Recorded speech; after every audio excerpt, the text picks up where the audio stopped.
नमस्कार मंडळी, जयश्री मराठी रेसिपीमध्ये तुमचं खूप खूप मनापासून स्वागत करते. आज मी आपल्यासोबत उसळीची रेसिपी शेअर करत आहे. मात्र यासोबतच काही टिप्स सुद्धा तुमच्यासोबत शेअर करत आहे, जेणेकरून तुमची जर उसळ चिकट होत असेल किंवा थोडी कडक राहत असेल, तर यानंतर राहणार नाही. तर मी यासाठी सर्वात पहिले आपण 1 कप शेंगदाणे घेतले. शेंगदाणे आपल्याला 2 ते 3 मिनिटं छान भाजून घ्यायचे. शेंगदाणे छान मंद आचेवर आपल्याला 2 ते 3 मिनिटं भाजायचे. कारण उसळीमध्ये याची टेस्ट खूप छान लागते. कुठेही कच्चे ठेवायचे नाही. गॅसचा फ्लेम मोठा ठेवून जर तुम्ही शेंगदाणे भाजले, तर पचण्यासाठी थोडे भारी जातात आणि छान खरपूस भाजून घेतले चव सुद्धा छान येते आणि पचण्यासाठी सुद्धा हलके राहतात. तर इथे शेंगदाणे मी छान भाजून घेतले 2 ते 3 मिनिटं. त्यानंतर एक बटाटा घेतला मध्यम आकाराचा आणि 5 ते 6 हिरव्या मिरच्या घेतल्या. हिरव्या मिरच्याचं प्रमाण तुम्ही कमी करू शकता. तुमच्या आवडीप्रमाणे तुम्ही किती तिखट खाता त्यानुसार. इथे बटाटा मी शिजवून घेतला नाही, तर मी कच्चाच बटाटा घेतलाय. बटाटा तुम्ही हा शिजवून सुद्धा घेऊ शकता. पण जेव्हा तुम्ही हा उसळीमध्ये शिजवलेला बटाटा टाकता, तेव्हा असा कट करूनच घ्यायचा. मॅश करून टाकायचा नाही. तर इथं छान मी शेंगदाणे बघू शकता इतपत आपल्याला हे शेंगदाणे भाजून घ्यायचे. शेंगदाण्याचा कलर बघू शकता तुम्ही.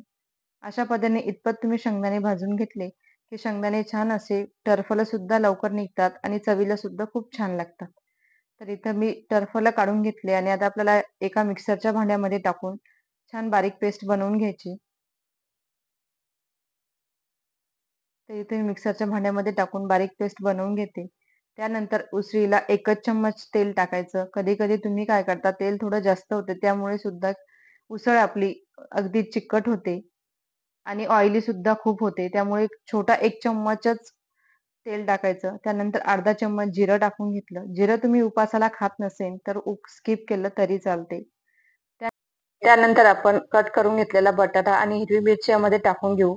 आता कमी तेलामध्ये छान बटाटा कसा तळून घ्यायचा, अगदी सॉफ्ट असा कसा करून घ्यायचा, त्यासाठी मी इथे छान अर्धा चम्मच मीठ टाकून घ्यायचं आणि 2 मिनिटं झाकण ठेवून आपल्याला छान बटाटा हा शिजवून घ्यायचा.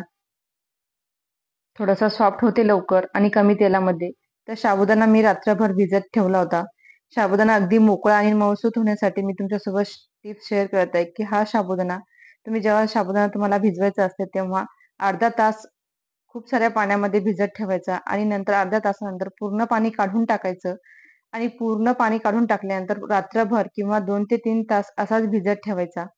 जेणेकरून साबुदाणा अगदी नरम होते आणि मोकळा सुद्धा होते.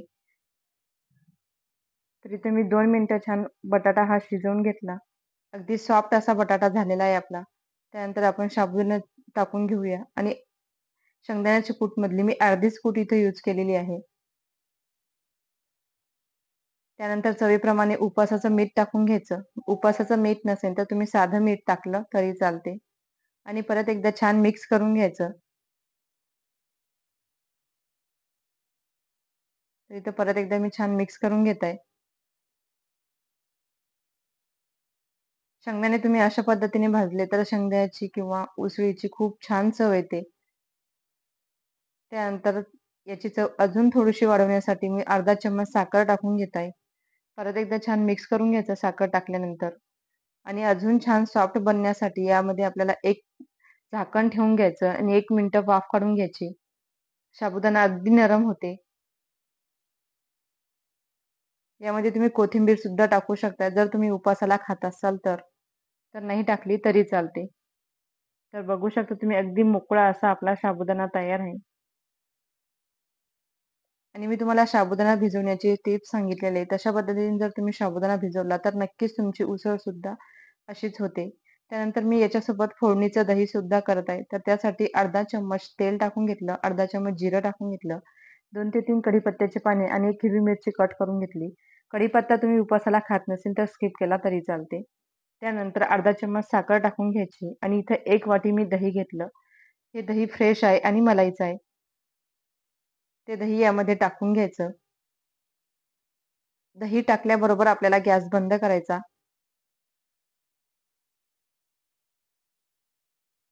उसळीसोबत असं फोडणीचं दही जर खाल्लं तर उसळ पचायला हलकी होते आणि पचते सुद्धा. नाहीतर उसळ तुम्हाला माहिती आहे की पचण्यासाठी खूप भारी असते. तर दही छान मिक्स करून घेतलं. आणि पटकन गॅस बंद करायचा. गॅस याचा सुरू ठेवायचा नाही आपल्याला. छान फोडणीचं दही सुद्धा आपलं तयार आहे. उसळ आणि दही दोन्ही आपले तयार आहे. कशी वाटली आजची रेसिपी कमेंटमध्ये नक्की सांगा. आणि यासोबतच अजून मी आषाढ स्पेशल काही रेसिपी तुमच्यासोबत शेअर केलेल्या आहेत, तर त्या सुद्धा नक्की जाऊन बघा. भेटते अशाच एक नवीन रेसिपी सोबत. तोपर्यंत श्री स्वामी समर्थ. चॅनलवर नवीन असाल तर पटकन चॅनलला लाईक, शेअर आणि सबस्क्राईब करून घ्या.